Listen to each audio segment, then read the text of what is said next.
The idea I have after listening to other works done by Cameroonians, especially Dr. Fomin on his work on slavery in Cameroon, and other works too by Dika Akwa, it shows that those who went to America, who were taken as slaves, most of them too were initiates, or what you might call masters of certain knowledge.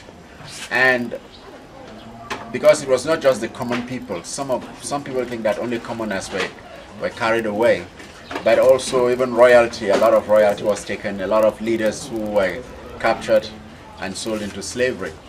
And what happens with the knowledge that they took to America, especially studying the different institutions that have come up, especially like you're doing the Ekwe, you have also the Voodoo or the Ogun, there are different initiative groups in Africa.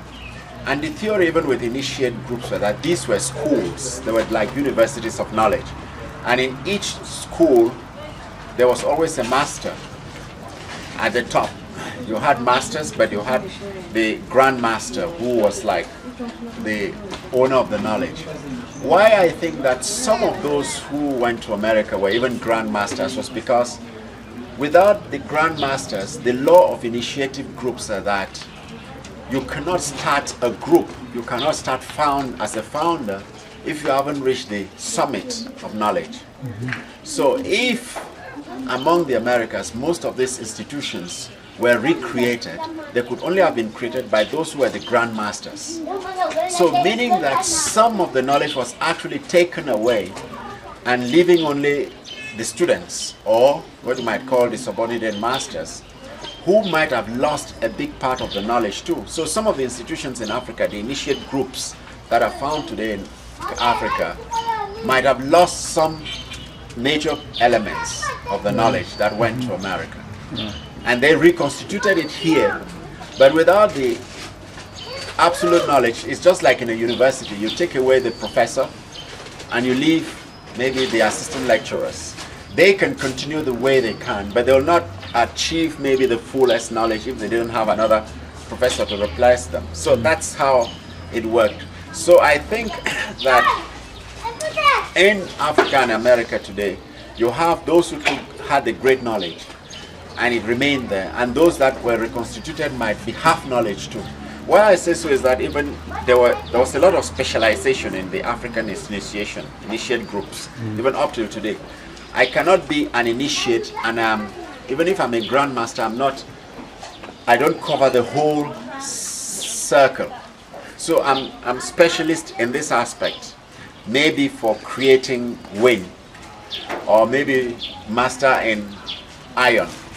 So I cannot be both or be of everything. So some people were taken who had knowledge that have been lost, and some have remained that also have knowledge that they don't have there.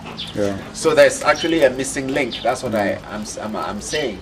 And that the recreation that has been recreated in certain areas have not been able to measure up to the highest level too, because some of the grandmasters in those fields were taken away. Because you didn't have two grandmasters in one temple. There was always one. And when he initiated somebody who replaced him when he died, and if he was taken suddenly, like in slave trade, therefore the initiation of some elements were not completed. That's why I base this my hypothesis of thesis. Yeah, that's very good. Which means that if we have a kind of relinkage between the two groups, we might be able to rediscover some of the elements that were missing or that are missing, and we might see the new lines that might have been created but that are not absolutely fulfilling like the others too. Edmund was telling me, very interesting, and it's what also we know, that the initiate groups are also gender based. And some are strictly gender and some are bi-gender. So some women too, who were great initiates in their own group, were taken away and taken to different, and some remain. And so you find out that also the same with the women's group, some also great masters or women, what we call the great mistresses too, went away. And here also you have a vacuum, or you have people who are not the same.